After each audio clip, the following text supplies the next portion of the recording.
Today I'm going to be talking about early Christian iconography and the Deuterocanonical portions of the Bible. Can early Christian iconography offer something in discussions on the canon of the Bible? I think the answer is yes.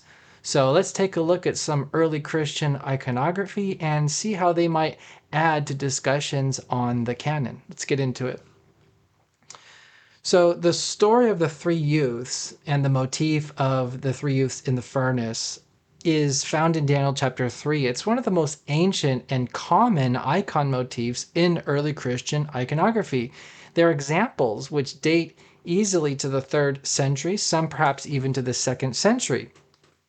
And in this icon motif, you see the three youths, they're standing in fire, and they're in oran's position, which means that their arms are raised as if they're praying. Now, this oran's position is what's interesting about this icon motif, okay? And we know that this is a praying position from other iconography, as well as in Roman imagery in general. This was an actual Roman artistic device to show people praying. And you can see it in the Bible in places like Psalm 63:4. It says, "Thus I will bless you while I live. I will lift up my hands in your name." So they're clearly in a praying position. Now, this is very significant because in the Masoretic version of Daniel, there is no mention of the youths praying.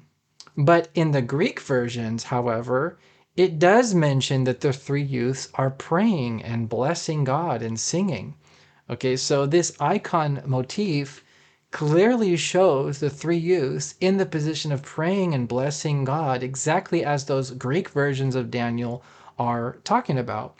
And when I say Greek versions, I'm talking particularly about what's called the Old Greek version and the Theta version of Daniel, which are two different transmission lines of Daniel found in different versions of the Septuagint. Okay, so both of these contain this story, and both of these describe the three youths as praying and blessing God. So in the Old Greek version, it says, "So therefore Ananias and Azariah and Misael prayed and sang hymns to the Lord when the king ordered them to be thrown into the furnace. Then Azariah stood and prayed in this way." Okay, Theta, and very similar, it says, "And they were walking around in the middle of the flames, singing hymns to God and blessing the Lord. And as after Azariah stood, he prayed in this way."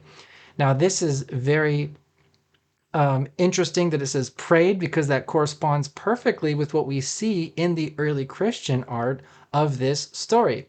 And following this verse in these versions of Daniel, you have the prayer of Azariah and the song of the three young men. And these are both Deuterocanonical portions of Daniel.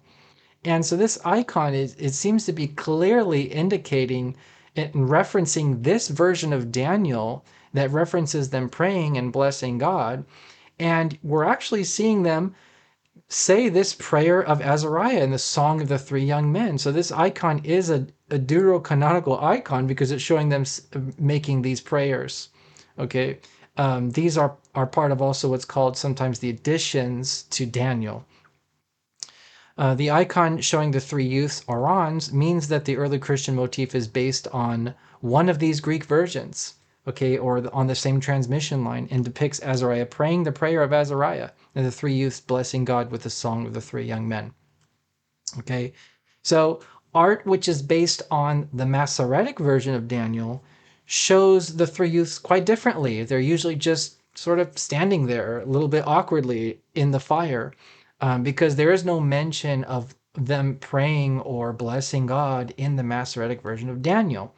So in contrast to the early Christian motif, it's always depicting the three youths praying and blessing God. So I have multiple examples here, one from Serbia, one from Montenegro, from Spain, Rome, all over the place. This icon motif is copied and applied by early Christians, showing them referencing this Greek version of Daniel, which includes these Deuterocanonical prayers.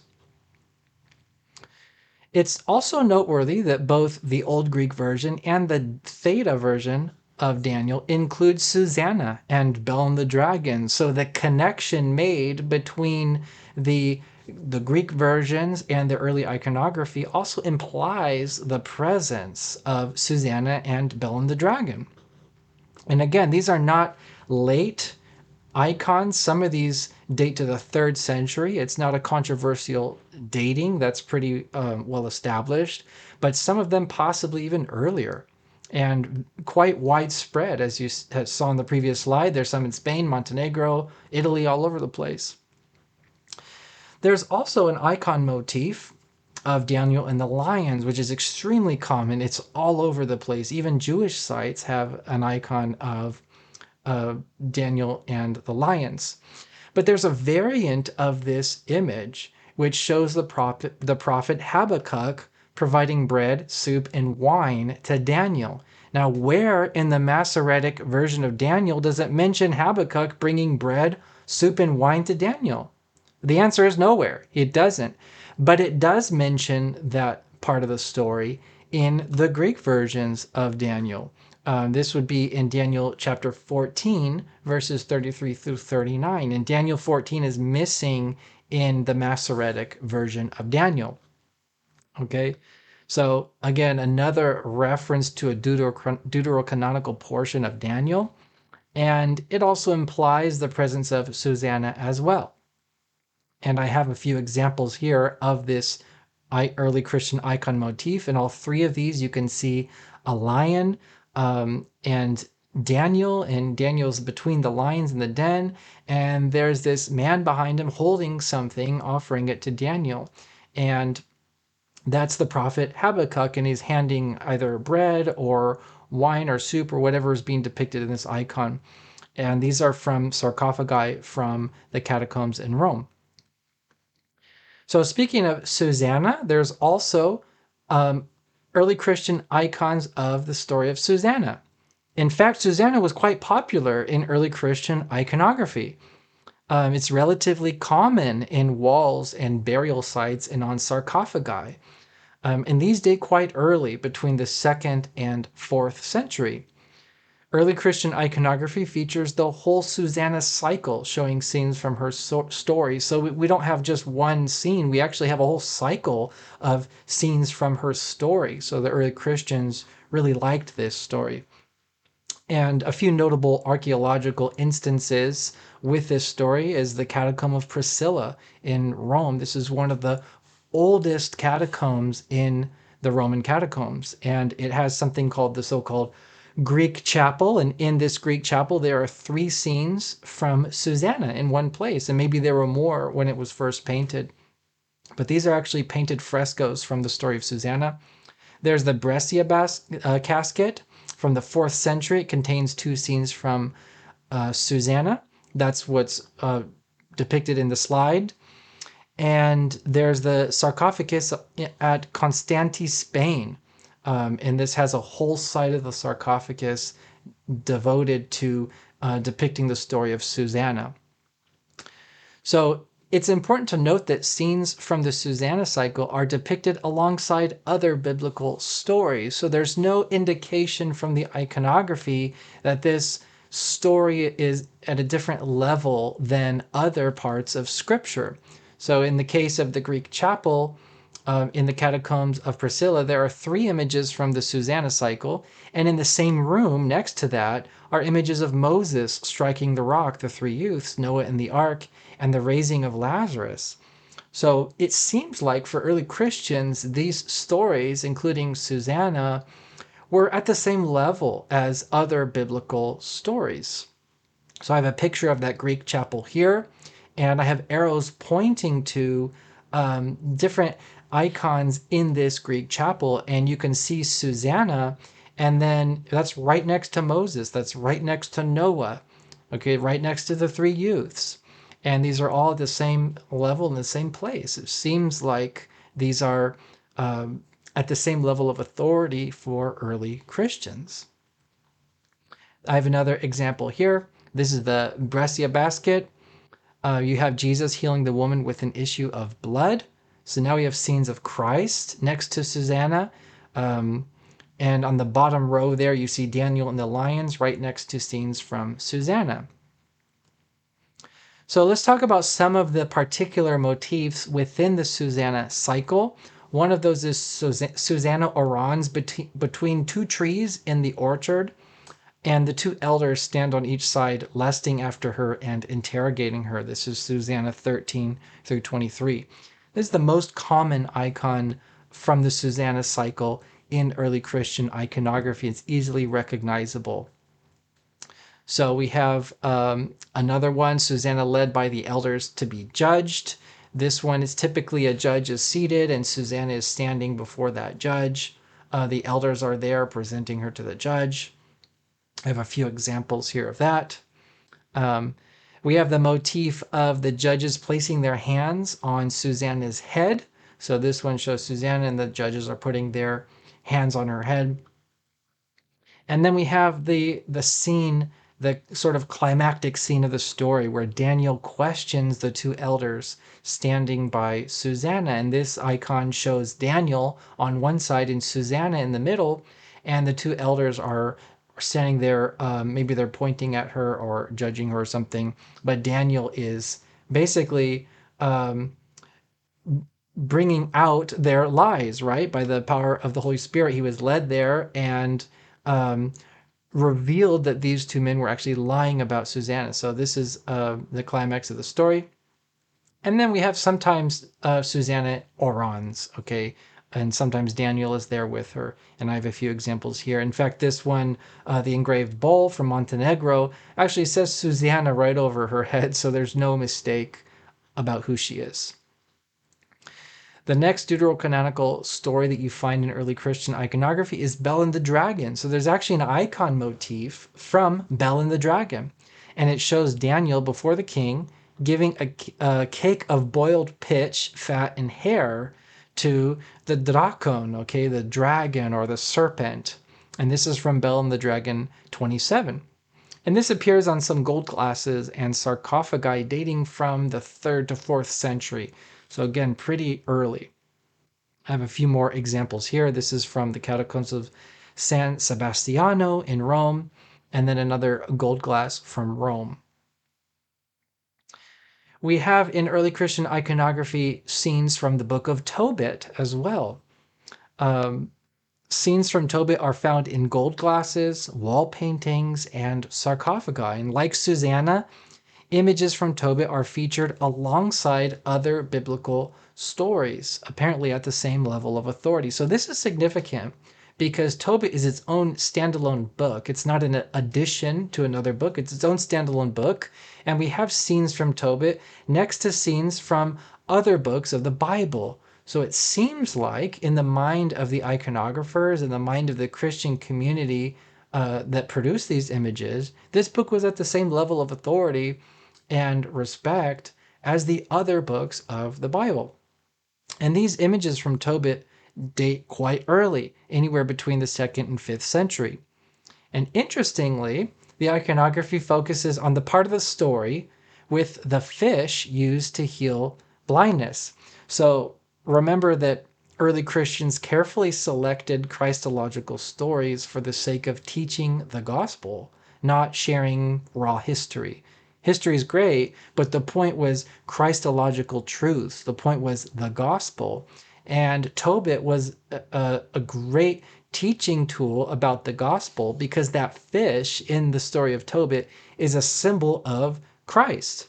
Okay, and according to St. Augustine, in water a fish lives, but we drown. Likewise, Christ in humanity lives, whereas we die. The fish, therefore, reminds us of the life we have from Christ. So it's extremely profound and deep, this icon of Tobit and the fish and the angel Raphael, because that fish is a symbol of life. In the same way that that fish heals blindness, Christ, by his body, gives life and heals us from death. So here's some examples of that scene from Tobit. We have a motif showing the fish attempting to swallow Tobit. This is from Tobit 6:2. There's another motif of Tobit holding the fish while Raphael speaks to him. And I have an example here from Rome, and two examples here from Rome. And then there's also a motif of Tobit holding the fish. There's a sarcophagus from Rome which has this. And then there's also a wall painting near Via Latina in Rome. It's a little bit difficult to see in this picture, but if you look closely, you can see the figure of a man, and he's holding something that's interpreted as Tobit holding the fish. So what about the other books? Well, there are no known examples of early Christian images from Judith, which is interesting.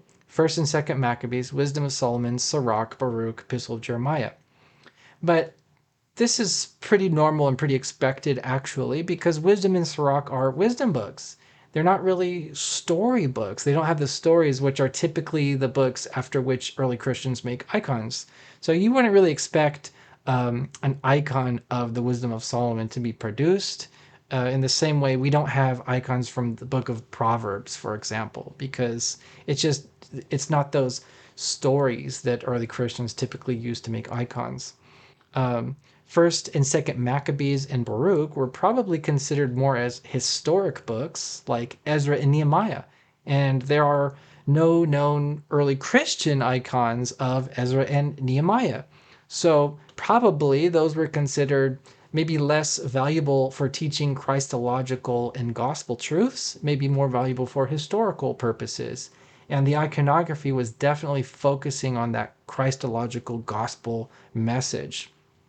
And the Epistle of Jeremiah, like Isaiah, is a prophetic book and naturally lacks iconic representation. Again, early Christians were not looking for icons from prophetic books or, historical books or wisdom books. They were looking for these biblical stories, which were typological gospel messages.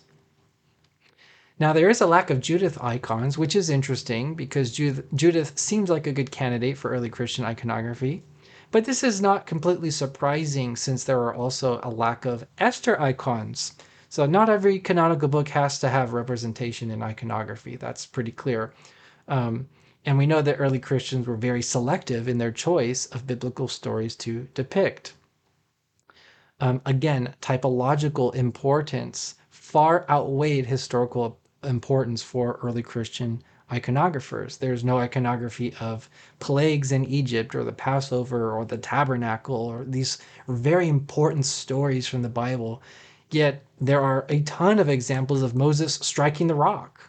Okay, well, why would you prefer Moses striking the rock over these other seemingly more significant stories? Well, because the rock symbolizes Christ.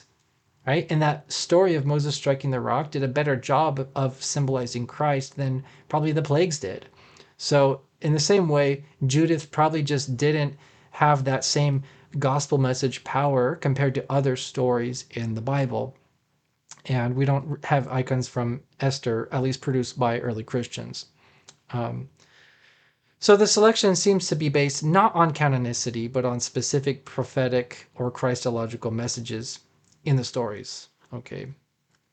So in conclusion, in some of the earliest Christian iconography, there are scenes from the Prayer of Azariah, the Song of the Three Young Men, Susanna, Bel and the Dragon, Habakkuk bringing bread, soup, and wine to Daniel, and Tobit. These scenes were depicted alongside other stories from the Bible and seem to have been considered at the same level of authority. The lack of icons from the books of Maccabees, Baruch, the Epistle of Jeremiah, and the other books is not surprising due to their genre, and others like Judith and Esther were not featured in early iconography, probably because they did not typologically convey Christological truths as clearly as other stories. Early Christian iconography, like early Christian writings, made heavy use of the Deuterocanonical books for teaching the gospel. Therefore, early Christian iconography is a second witness to the reception and authority of the Deuterocanonical books in early Christian communities. Okay, so what can early Christian iconography tell us about the Deuterocanon? Well, it can tell us at least that the early Christians generally liked it and used it to teach the gospel. So that's what I have today. If you have any questions, please let me know. And if you haven't already, please subscribe. I'll see you next time. Thanks for watching.